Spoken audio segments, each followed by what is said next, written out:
How do you know if you have a rare 1995 Washington quarter? In this video, I'm going to tell you everything you need to know to make sure you aren't missing any rare 1995 Washington quarter worth potentially hundreds or thousands of dollars. Up first, we have a 1995 Washington quarter with a dial error. Now you can see immediately when you look at the coin, something looks off. When you see something like this, it doesn't mean that it's damaged, so don't throw it away. So during the minting process, there was some sort of error that occurred in the minting process which made this coin. So definitely keep an eye out if you have a 1995 quarter and it looks like this, there's something wrong with the overall mint and strike of the coin, because this coin sold on eBay for $66. So imagine just finding a quarter in your spare change from 1995 and that quarter would be worth $66.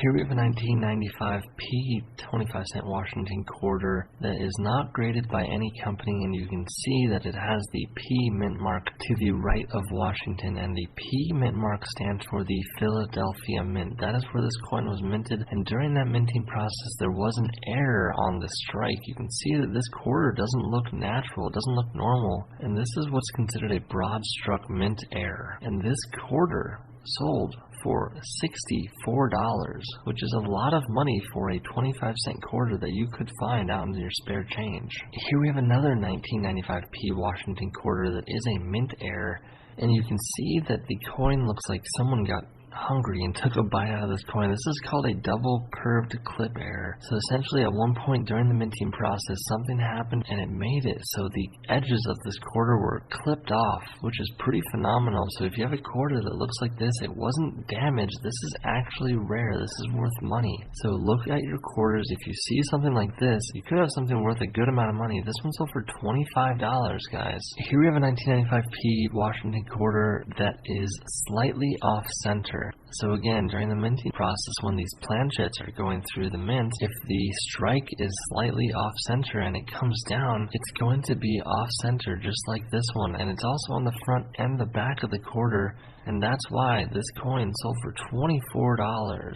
Getting a bit more off center here, another 1995 P quarter. This one is about 20% off center. So a lot of the time, the more off center the quarter is, the more valuable it's going to be. And if you have a quarter like this one sold for $120. Now, can you imagine finding a quarter and selling it for $120?